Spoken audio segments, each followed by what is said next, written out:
Hey everybody, welcome back to Chris's Trains and Things. It is the very end of April 2021, almost May, and I have some big news of a new addition that is coming to my layout this year. It's something that I just ordered today. I'm really excited about it, and this is a direct result of what the social media does for a channel, in the way of connecting me with other modelers to brainstorm and think about ways to make my layout better, improve my craft with modeling and the artistic work of the layout itself, and then kind of see other trains and what other people are using, and have that kind of be more of an inspiration to help grow my own collection. So a couple weeks ago, I put out a video that we'll put a little card here for, which was my layout overview. And in that video, I went from one end of my layout all the way around to the other and talked about some of the different things that I have, looked at what I have currently on my layout with regards to scenery, track design, and so forth. And one of the things that I mentioned is this. So what is it that I've ordered for the layout? Well, I ordered a roundhouse for the turntable section of my layout, and I am super excited about this, guys. It is, like I said, a result of some of the feedback from everyone online, that leaves comments or sends me messages and asks me questions and things like that. It comes from the Instagram page where I get some feedback from some folks, as well as follow other modelers and see what they've done. And then it also comes from a group of modelers that I've been messaging with through another social media platform that's allowed me to see some of the other work of some very serious modelers, and then ask some questions about where they have sourced some of their scenery products. So today I placed an order for a roundhouse kit for my turntable. And this was always something that was on my list, but finding a roundhouse kit is not the easiest thing to do. There's a few places out there that make them. Korber is one of them, and I have a Korber kit on my layout. It's the diesel engine shed. I put that together myself, and it gets the job done, but there's not a lot of detail, over the top detail of it. So I wasn't comfortable spending that kind of money on a roundhouse that might have the same quality. I really wanted to go above and beyond and make this a piece, because it's going to be, a roundhouse is going to be a centerpiece on the layout. It is going to be something that people want to come see. So I've ordered this from Altoona Model Works.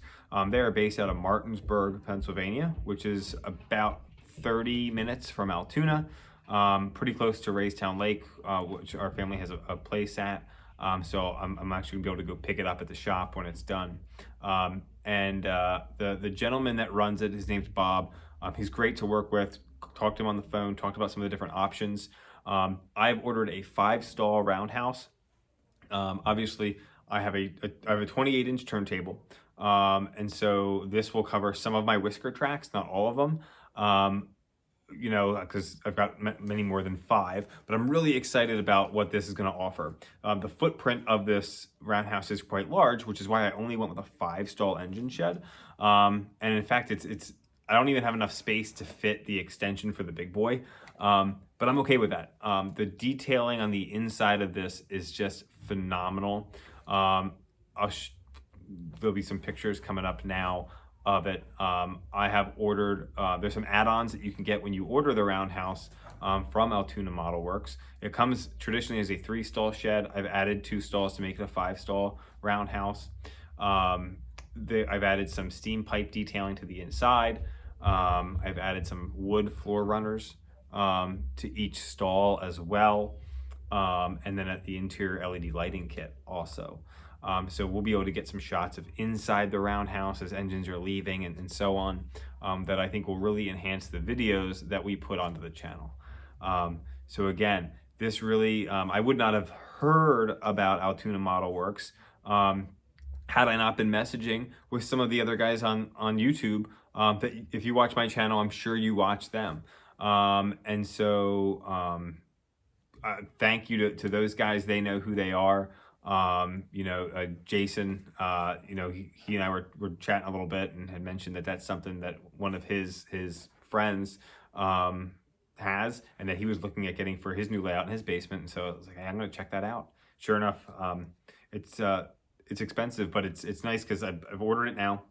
It will be projected to be done in the fall. So, you know, you can kind of pay in installments. I obviously talked about budgeting for trains in a video not all that long ago. This is not something that I had initially budgeted for, but by doing it in installments, it's going to allow me to make sure I'm spreading the load of those payments out without it accruing any interest or anything like that. So, you know, that's more for the personal finances piece of this whole thing, but really excited about where this is going to go. So let's check out on the layout where exactly this piece is going to fit, and we'll run some trains here at the end. Thanks for tuning in. Really appreciate everybody that subscribed, likes the channel, leaves a comment. You know, we'll do some more live streams coming up here. Our Coffee and Trains Saturday morning special will be back this weekend, I believe.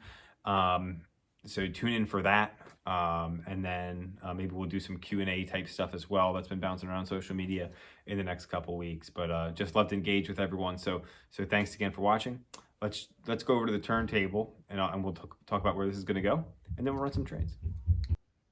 All right, so over here at the turntable, the engine shed's going to go on some of these whisker tracks here on the end, and we're gonna have to tear out a lot of what we have here. Unfortunately, I haven't done a whole lot of scenery on this side because I always had the idea that I would get a roundhouse and that would affect this. So what we'll do is we'll tear out a lot of these tracks from probably the track next to the big boy over till probably about here, and that's where the space is going. That's where this roundhouse is going to go. And I'll be honest, folks, it is coming almost to this track, to the point where I've measured to extend this track out a little bit more if I needed to. I'm not going to have to, but the wall is going to be right on that track, so it's going to be pretty snug.